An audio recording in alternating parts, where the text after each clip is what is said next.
Hello and welcome back to TEW 2016. I'm here once again with my WWE save. We are here at the Survivor Series, so let's get started. Tonight we kick off with a opening segment here that shows AJ Styles, The Miz, Dean Ambrose, Seth Rollins, Daniel Bryan, Shinsuke Nakamura, Brock Lesnar, and Randy Orton.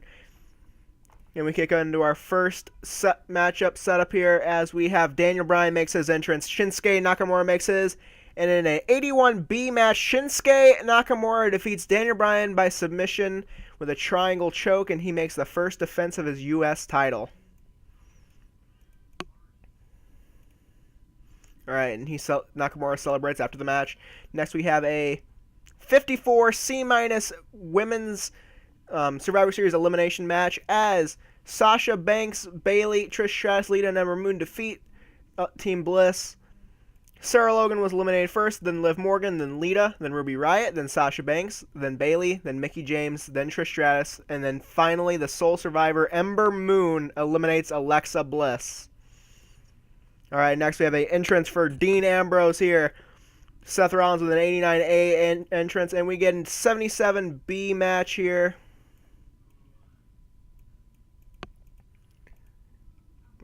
This match I feel like should have done a lot better. Same thing with the opening match too, because it says they're doing good. Lack of psychology, I guess, but not really. Rollins is close to an A. Oh well. Next we have a 75B- after the match. Rollins is celebrating when Ambrose attacks him from behind with a chair, hitting him in the back half a dozen times. He lays the chair on the mat, then picks Rollins up, hits a dirty deeds on the chair, and he leaves, and we get a close-up of a bloodied Seth Rollins.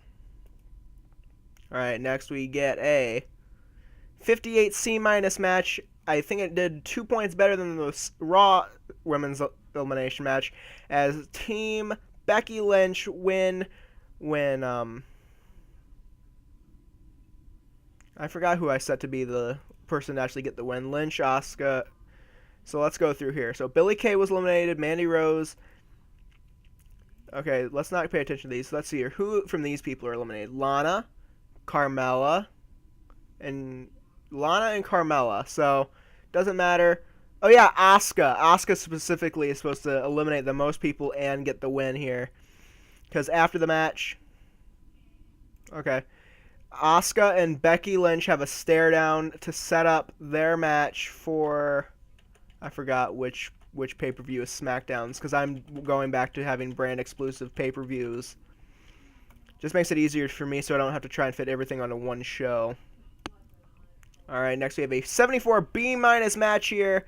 My favorite segment of the night, which probably isn't going to do that good ratings-wise, is up next, but here we go. And about that had good wrestling and a decent reaction from the crowd. The New Day defeated The Bar in 15 minutes and 20 seconds when Kofi Kingston defeated Sheamus, and they win back the SmackDown Tag Team titles.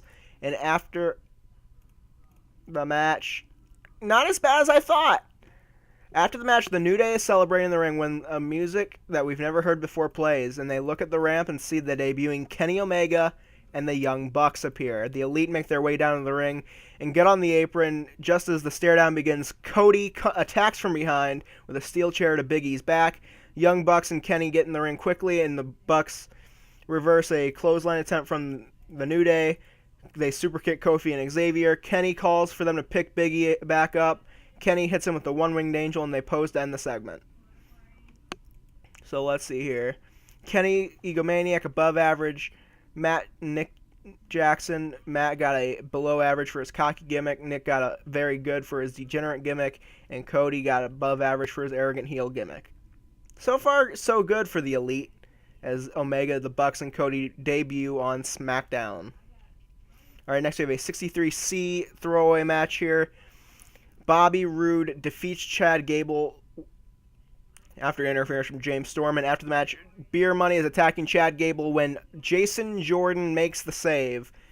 So I had some time I needed to add more matches because I had a lot more promos than I had matches from what I needed.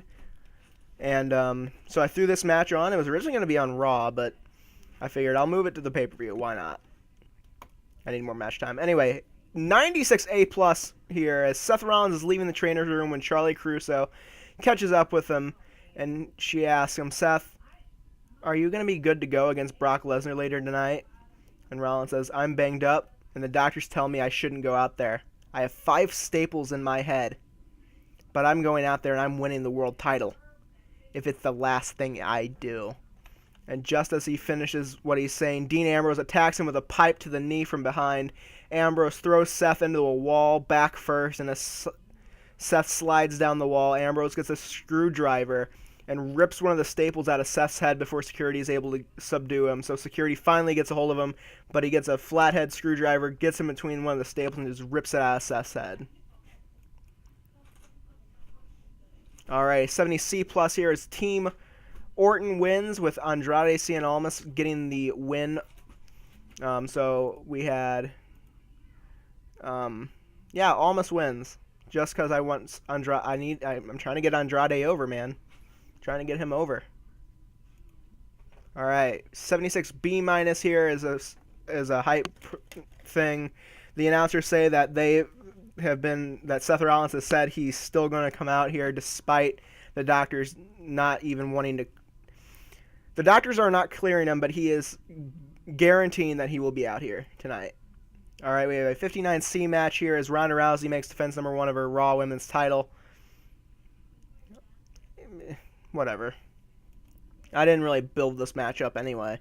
And she celebrates after the match. Next, we have a 76B minus, the best of all the Survivor Series matches, as Team Angle wins with Finn Balor being the final man in.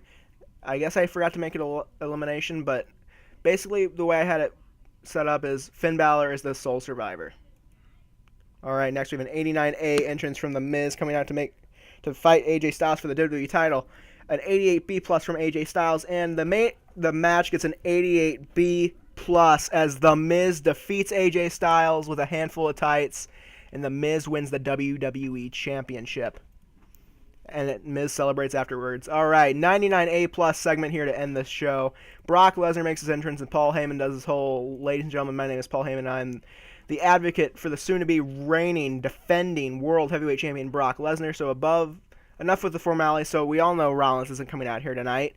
So just hand my client the title. Rollins' music hits, and after a minute, it takes a whole minute, but he appears. His eyes, he appear blank and emotionless, like he doesn't know where he is. He's limping. A doctor comes out to try and stop him, but Rollins just pushes him out of the way. When he finally does make it to the ring, the referee doesn't want to start the match, but Rollins threatens him if he doesn't. And when the bell rings, Brock just runs over to him, picks him up, hits an F5 for a 1, 2, 3, and Brock wins the title and celebrates with Heyman to end the show. And the show gets a 86B plus. Great show. Seth Rollins and Dean Ambrose are really two of the top guys here, and AJ Styles as well for match of the night. Please, please, please. Alright guys, thanks so much for watching. If you like this video, leave a like, leave a comment, subscribe. Thanks so much again. I will see you guys next time.